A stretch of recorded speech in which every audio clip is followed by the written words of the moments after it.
Olá, caros alunos do primeiro ano, aqui é Ricardo, professor de Geografia de vocês.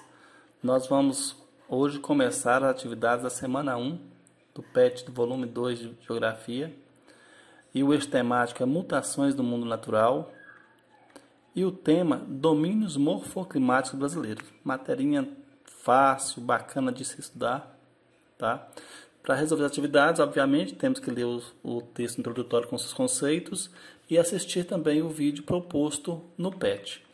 O link desse vídeo está dando problema aqui, tá? Então, eu vou colocar para vocês lá no WhatsApp uma sugestão de outro vídeo para poder enriquecer essa atividade aí, tá ok?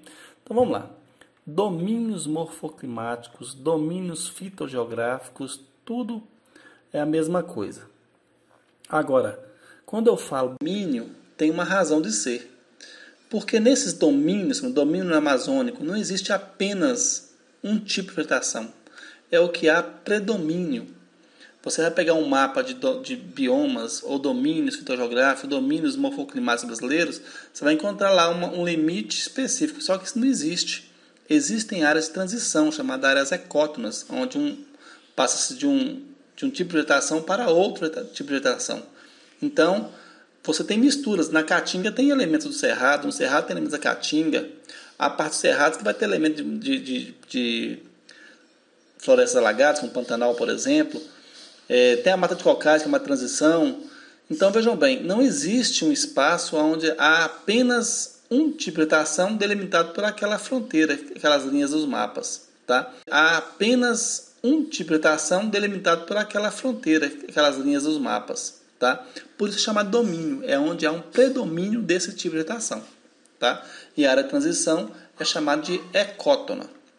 No Brasil, os principais domínios são domínio amazônico, domínio do Cerrado, que é onde nós estamos inseridos na área de transição, a gente está passando do Cerrado para a Caatinga, na área de Ilha-Mogol. Domínio da Caatinga, que é um domínio exclusivamente brasileiro, só existe Caatinga no Brasil. Domínio de mares e morros, que pega a parte sudeste, boa parte de Minas Gerais, parte de São Paulo. Domínio das pradarias está mais ao sul do país, na região do Rio Grande do Sul, principalmente. Domínio da Araucária também está na região sul, é tipo de região fria. Paraná, Santa Catarina tem muito. Chega a São Paulo alguns trechos também. Tem as faixas de transição, são áreas ecótonas que eu falei, são chamados corredores de domínios. Ecótona, a área ecótona, onde há uma passagem de uma vegetação para a outra. Pantanal, Mata de Cocais, manguezais são os principais domínios fitogeográficos no Brasil. Tá? Para compreender melhor isso aqui, o texto ele até explica bem o que cada um é, mas o interessante é que vocês busquem no YouTube vídeos específicos de cada um dos domínios para vocês interarem melhor, tá? Porque mesmo o vídeo que eu vou sugerir a vocês, ele é muito curto e ele não vai explanar muito sobre isso, não. O interessante é que vocês busquem por cada um deles. Pesquisem mares de morro, pesquisem pradarias, pesquisem Cerrado e Caatinga principalmente, que é o domínio fitogeográfico que vocês estão inseridos, tá? Então vamos lá às atividades, então.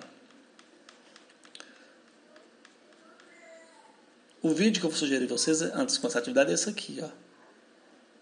Biomas do Brasil, da USP, tá?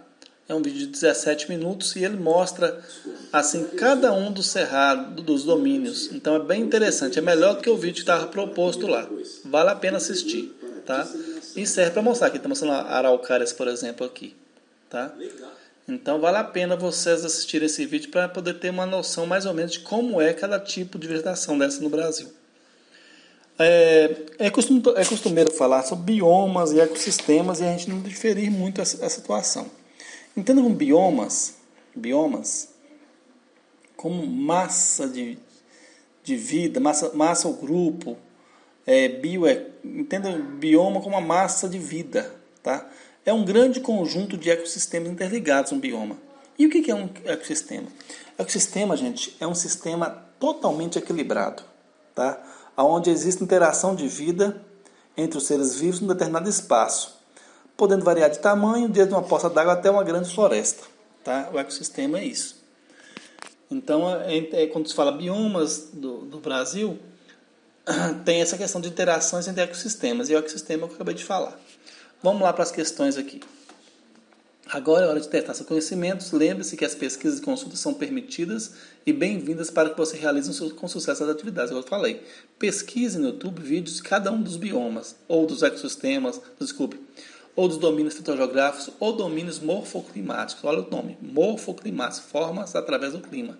Se a gente for atribuir o porquê dessas vegetações diferentes no Brasil, você vai entender que o clima é o principal agente, é o principal fator.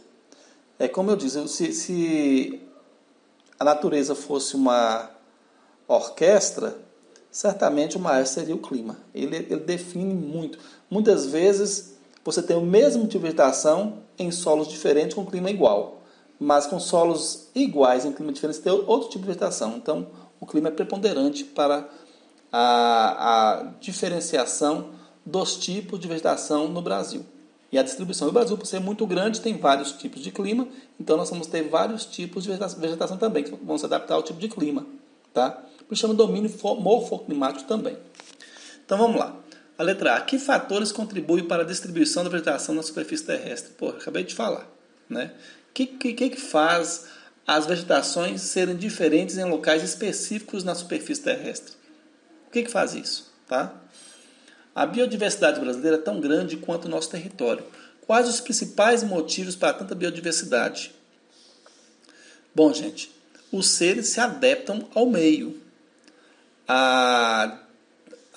Os diferentes tipos de clima, de solo, tá, distribuído por todo o território brasileiro, desde as altas e baixas latitudes, elas vão interferir decisivamente no tipo de vegetação, no tipo de ambiente que vai ser constituído e os seres que vão interagir nesse tipo de ecossistema. Então, por isso, nós temos essa biodiversidade muito grande. Tá? Quais são os principais motivos para tanta biodiversidade? Então, vocês vão rolar isso. Se fosse um lugar pequeno, teria tanto? Olha só, a Europa é quase o tamanho do Brasil. A Europa tem 10 milhões de quilômetros quadrados, o Brasil tem cerca de 8. 1 hectare da floresta amazônica tem mais biodiversidade que a Europa toda. Então, tem alguns fatores que contribuem também para essa diversidade brasileira. De todos os domínios morfoclimáticos, olha o termo, morfoclimáticos apresentados, qual possui a maior diversidade? Por quê? Qual dos domínios morfoclimáticos brasileiros, Amazônia, Cerrado, Caatinga, Mata de Cocais, tem maior diversidade? Por que vocês acham que tem isso? Leia um texto que vai estar explicando. Tá? Número 2. Leia o trecho abaixo e responda as questões. Está falando sobre o Pantanal aqui. O Pantanal é um bioma muito rico em biodiversidade, etc. Vamos ver o que pergunta aqui. Escolha um problema socioambiental que ameaça o bioma e destaque uma causa e uma consequência da sua ocorrência. Bom, vale lembrar também que a região do Pantanal é próxima à área de Cerrado também, mesmo a área pantaneira, é muito utilizada para uma atividade econômica brasileira. Então, relaciona essa atividade com seus problemas que podem provocar o meio. Tá joia? Então, é fácil de responder essa questão do Pantanal também. A número 3, vão olhar o texto lá e vão completar essa tabela. Muito fácil de fazer. Nível do 6º ano. Então, primeiro ano não vai ter dificuldade de preencher essa tabela, não. É olhar os textos e completar essa tabela, que é até bacana para fixar as características de cada bioma. A número 4. Com base no gráfico abaixo, quais são as condições necessárias para a ocorrência de floresta tropical? Observe a floresta tropical aqui. É só você analisar isso aqui. Ó. Esse eixo aqui, esse eixo vertical, ele está mostrando o quê? Ele está mostrando esse eixo na horizontal, a pluviosidade. Portanto, observem bem aqui, onde está a floresta tropical. Tá? Aqui, observe aqui e aqui. Analisando os dois, você vai saber por quê, quais são as condições necessárias para ter floresta tropical. Tá joia? Bom, as atividades da semana eram essas, muito fáceis de fazer, matéria bacana. Assistam os vídeos que eu falei em cada um dos domínios fitogeográficos para poder fixar melhor essa matéria, esse conteúdo. Então é isso aí, até semana que vem.